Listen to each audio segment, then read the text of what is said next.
Carbohydrates అనేటువంటివి ఉన్నాయా లేదా, పిండి భాగం ఉందా లేదా తెలుసుకోవాలి. తెలుసుకోవడానికి మనం టెస్ట్ చేస్తాం. ఆ టెస్ట్ దేంతో చేస్తాం? ఐడితో చేస్తాం. ఇప్పుడు రిక్వైర్డ్ మెటీరియల్స్ ఏ సామాగ్రి కావాలి మనకి?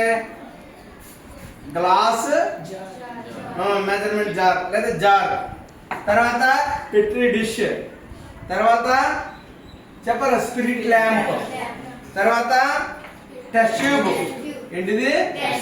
టెస్ట్ ట్యూబ్ స్టాండ్, తర్వాత టెస్ట్ ట్యూబ్ హోల్డర్, తర్వాత brush, next spirit, methylated spirit, తర్వాత అయోడిన్. ఇవి రిక్వైర్మెంట్ అని కావాల్సిన సామాగ్రి. తయారు చేసే విధానం మొట్టమొదటి మనం ఏం చేయాలంటే దీనిలో వాటర్ తీసుకుంటాం. ఏం తీసుకుంటాం? వాటర్. ఈ వాటర్ని తీసుకొని మనం స్పిరిట్ ల్యాంప్తో అడిగిని వెలిగిస్తాం. ఈ వాటర్లో మనం ఏం చేస్తామంటే ఆకుని వేస్తాం. ఏం ఆకుని వేస్తాం? ఇక్కడ నేను ఏం తీసుకున్నానంటే మురిపెండ అని అంటాం. మురిపెండ అకాలిపా అంటాం దీని యొక్క సైంటిఫిక్ నేమ్. ఈ అకాలిపా యొక్క ఆకుని తీసుకున్నాను, ఎందుకంటే ఇది ప్రతి చోట దొరుకుతుంది. మనం ప్రతి పాఠశాల ఆవరణలో దొరుకుతుంది. పిప్పళ్ళని కూడా అంటాం దీన్ని. మరి ఈ ఆకుని తీసుకుని నేను ఏం చేశాను? ఈ మరుగుతున్నటువంటి వాటర్లో వేసాను. ఈ ఆకుని నేను ఏం చేస్తానంటే తర్వాత కొంచెం వేడెక్కిన తర్వాత, ఎందుకు ఈ పాత్రలో వేసానంటే ఆకుని ఇలా వేయడం వల్ల మెత్తగా అవుతుంది. వేడి నీటిలో వేయడం వల్ల ఏమవుతుంది? మెత్తగా తయారవుతుంది. ఈ మెత్తగా తయారైనటువంటి ఆకుని తీసుకుని నేను ఏం చేశాను? టెస్ట్ ట్యూబ్లో వేసాను. ఎందులో వేసాను? టెస్ట్ ట్యూబ్లో వేసాను. టెస్ట్ ట్యూబ్లో వేసి ఇప్పుడు చూడండి స్పిరిట్ తీసుకున్నాను. ఈ స్పిరిట్ ని ఎలా వేసాను? ఓకే, స్పిరిట్ వేసాను. స్పిరిట్ వేసి నేను దీన్ని ఏం చేశానంటే గాజు బేకర్లో ఉంచాను. ఉంచిన తర్వాత అది వేడి నీరు కదా, చూడండి స్పిరిట్ ల్యాంప్కి స్పిరిట్ అయిపోద్ది అనేసి స్పిరిట్ లేదు కాబట్టి నేను ఏం చేశాను? వేడి నీళ్ళని డైరెక్ట్గా తీసుకున్నాను.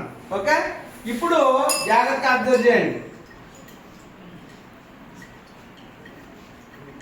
ఇక్కడ మిథైలేటెడ్ స్పిరిట్ లో నేను ఆకు వేసాను, లీఫ్ వేసాను.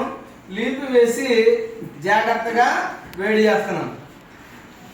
స్పిరిట్ ని డైరెక్ట్ గా వేడి చేయకూడదు, ఫైర్ అవుతుంది కాబట్టి. అందుకే టెస్ట్ ట్యూబ్ లో వేసి నేను వేడి చేస్తున్నాను. ఓకేనా? ఇలా చూడండి. ఇలా మినిమం ఒక 5 minutes ఉండాలి. 5 minutes ఉంటే ఇంకా చూడండి ఇక్కడ కరుగుతుంది. చూసారా ఆకు? ఏం కరుగుతుంది అనుకున్నారు?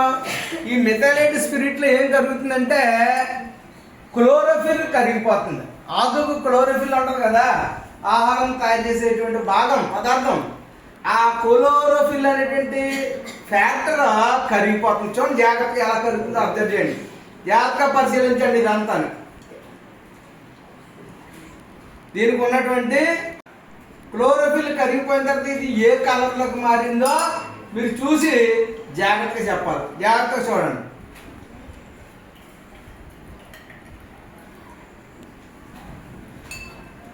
వేడి నీళ్ళు వేసాను. స్పిరిట్ ల్యాంప్తో వేడి చేయాలి కాబట్టి ఇక్కడ ఈ వేడి సరిపోదు కాబట్టి నేను ఏం చేశానంటే వేడి నీళ్ళు వేసాను. ఓకేనా? ఇప్పుడు చూడండి ఎలా వచ్చిందిరా. ఎలా వచ్చిన తర్వాత ఇప్పుడు నేను ఏం చేస్తున్నానంటే లోపల ఉన్నటువంటి ఆకుని పరిశీలిస్తున్నాను. ఆకుని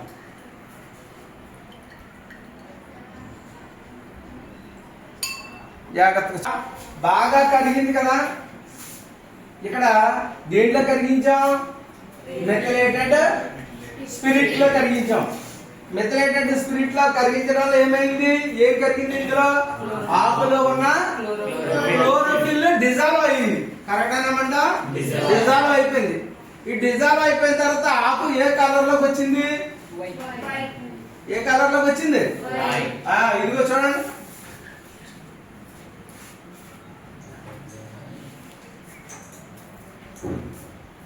ఇదిగో ఈ కలర్ లో వచ్చింది.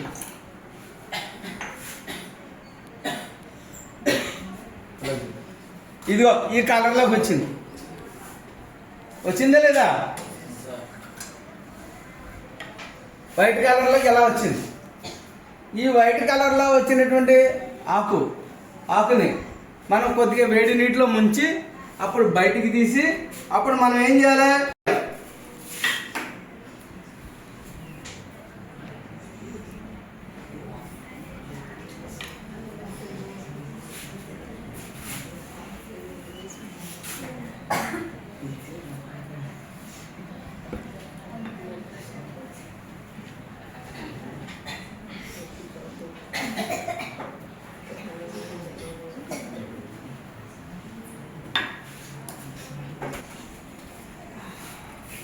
ఐడిన్ చుక్కలు వేసిన తర్వాత దీన్ని ఒక వైట్ పేపర్ పెట్టుకోండి. ఈజీగా మనకి కలర్ అనేది బాగా కనపడుతుంది.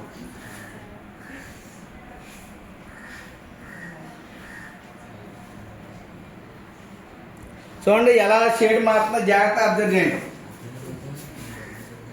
షేడ్ కలర్ ఎలా మారుతుందో చూడండి.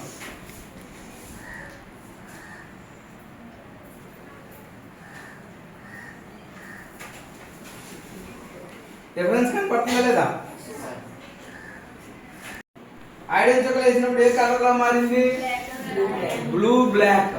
ఏ బ్లాక్? బ్లూ బ్లాక్ లో మారుతుంది. ఇది కార్బోహైడ్రేట్ టెస్ట్ ఐడిన్తో చేసాం మనం. ఓకేనా? ఇది మాత్రం మర్చిపోకూడదు. 8 మార్క్స్ క్వశ్చన్. సార్ సింపుల్ ల్యాంప్తో మనం వేడి చేయడం ఎక్కువ సమయం పడుతుంది క్లాస్లో. అందుకని నేను ఏం చేశాను, ఈ స్టవ్ మీదే వాటర్ని బాగా మరిగించి ఆ మరిగించిన వాటర్ ఇందులో వేసాను. ఇందులో వేసిన తర్వాత అప్పుడు టెస్ట్ చూసుకొని దీనిలో మెథనైటెడ్ స్పిరిట్ వేసి ఆకుని వేసి ఇందులో వంటడం జరిగింది అన్నమాట. ఓకేనా? ఇది అంటే తొందరగా క్లాస్ రూమ్లో పిల్లలకి అందరికీ ఈజీగా చూపెట్టడం కోసం ఈ విధంగా చేయడం జరిగింది. నిజానికి స్పిరిట్ ల్యాంప్తో మనం మరిగించాము. అర్థమైందా? Okay, thank you.